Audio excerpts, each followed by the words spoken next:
Ito, hindi ko lang mapigilan yung sarili ko na syempre masayang masaya.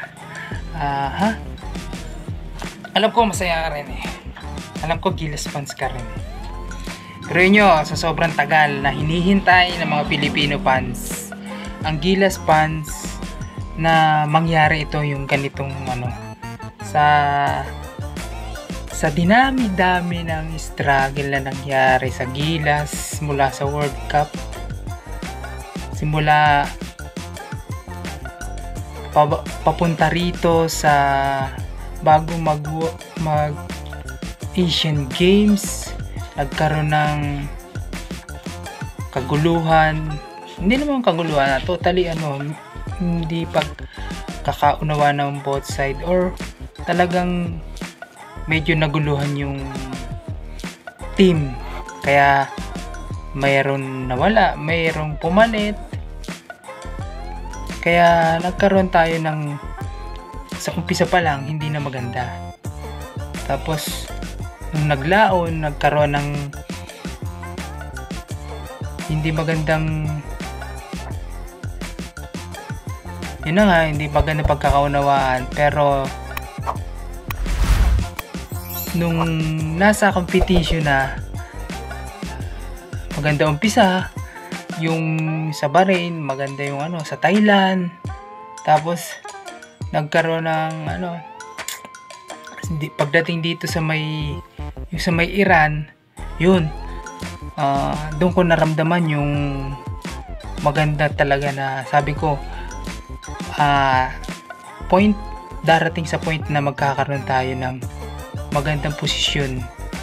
At tapos lalong lalo na nung nakakatuwa yung naramdaman ko yung sa China, yung sabi ko kaya makuha yung gold nung natapos yung tinalo yung China.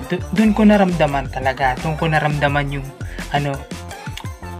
90% na kayang kunin ng Pilipinas yung gold kahit natambakan ng Jordan yung kasi gano'n talaga yung laro eh. Hindi naman natin masasabi na siyempre pag nagkakamali may adjustment. Gano'ng katalino yung coach ng Gilas ngayon, si Coach Tim Cone. Kaya yun, tapos nagkaroon ng struggle naman yung hindi magandang shooting si RHJ. Kung napanood mo yung laban, hindi maganda yung shooting talaga ni RHJ. Pero yun mo, ang daming tira, sablay, basta maraming tira yun, maraming tira. Tapos napakaganda rin ng depensa, credit sa mga Gilas player. Tapos ang pinang nag-stand out para sa akin, nakita ko doon si Ange Kwame. Grabe yung Ange Kwame, yung sa loob, yung mga ginawa niya, yung mga rebounds niya, mga tapik niya, yung mga pasa sa kanya, grabe, ang gaganda. Tapos si Scotty,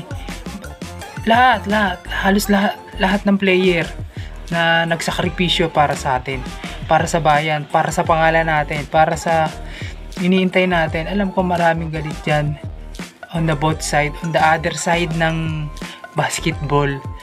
Isa na ako doon na siyempre nakikita ko yung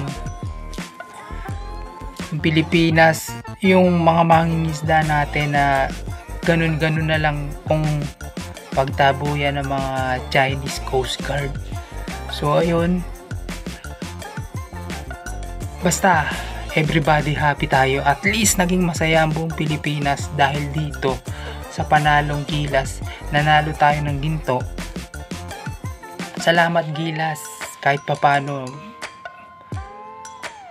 ang panalong ito para sa atin, para sa amin, para sa taong bayan, sa Gilas Pilipinas fans.